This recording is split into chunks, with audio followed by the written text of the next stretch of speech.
दोस्तों, English with Jhaji में आप सभी का स्वागत है। आज हम जानेंगे कि जहाँ तक सवाल है या संबंध है या बात है, इसका अंग्रेजी क्या होता है। दोस्तों, इसका अंग्रेजी होता है एज फार एज कंसर्न्ड। दोस्तों, किस परिस्थिति में हम इसका प्रयोग करेंगे, अब हम इसके विषय में जानते हैं। दोस्तों, जब हम किसी व्यक्ति या वस्तु के संबंध में अपना विचार किसी के सामने प्रस्तुत करते हैं तो ऐसी परिस्थिति में हमें एज फार एज कंसर्न्ड का प्रयोग करना चाहिए। दोस्तों, एज फार एज कंसर्न्ड का डायरेक्ट प्रयोग नहीं किया जाता है, अपितु एज फार एज के बाद हम अन्य शब्द का प्रयोग करते हुए कंसर्न्ड का प्रयोग करते हैं। दोस्तों, इसका प्रयोग किस तरह से होता है, ये सभी बातें हम अगले स्लाइड्स में देखेंगे।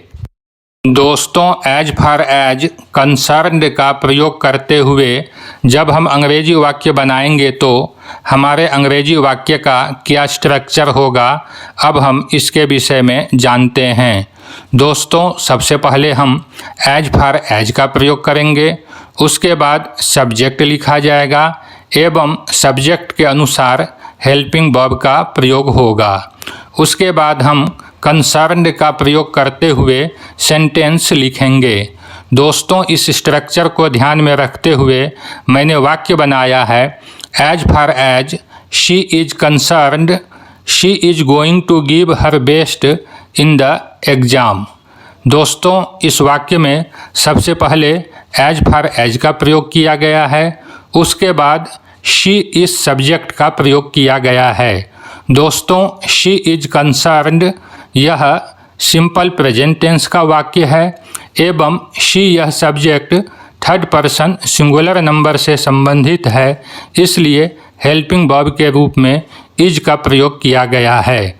उसके बाद मैंने कंसर्न्ड का प्रयोग किया है एवं सबसे अंत में she is going to give her best in the exam का प्रयोग किया गया है, जो कि एक सेंटेंस है।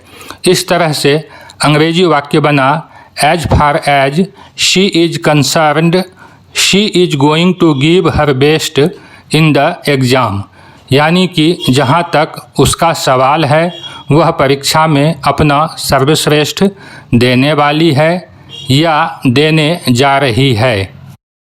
अगला वाक्य है as far as lord Shiva is concerned Ravana was one of his greatest devotees, यानी कि जहाँ तक भगवान शिव का सवाल है, रावण उनके सबसे महान भक्तों में से एक था।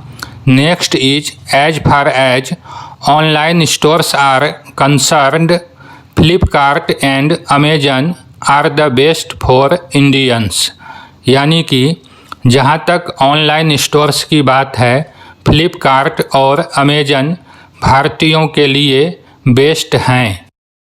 दोस्तों, अगला वाक्य है as far as a democratic country is concerned every citizen 18 और above 18 years of age have the right to vote, यानी कि जहाँ तक एक लोकतांत्रिक देश का संबंध है, 18 वर्ष या 18 वर्ष से अधिक आयु के प्रत्येक नागरिक को मतदान का अधिकार है।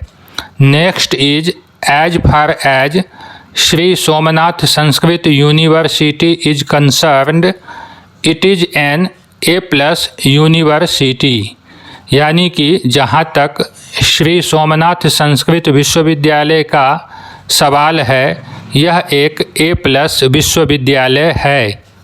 दोस्तों, अगला वाक्य है as far as my mobile is concerned I have been using it for 20 years, जहाँ तक मेरे मोबाइल का सवाल है, मैं 20 सालों से इसका इस्तेमाल कर रहा हूँ। Next is as far as my grandparents are concerned unfortunately they are no more, यानी कि जहाँ तक मेरे दादा दादी का संबंध है, दुर्भाग्य से वे अब नहीं रहे। दोस्तों, 8वां वाक्य है, as far as my son is concerned Gopal is my son. जहाँ तक मेरे बेटे की बात है, गोपाल मेरा बेटा है। As far as my new fridge is concerned I am going to buy it next month. जहाँ तक मेरे नए फ्रिज की बात है, मैं इसे अगले महीने खरीदने जा रहा हूँ। दोस्तों, अंतिम वाक्य है, as far as my mother is concerned she is a great teacher. जहाँ तक मेरी माँ का सवाल है, वह एक बेहतरीन अध्यापिका हैं। दोस्तों, यदि यह वीडियो आपको पसंद आया हो तो मेरे चैनल को सब्सक्राइब एवं वीडियो को लाइक करेंगे।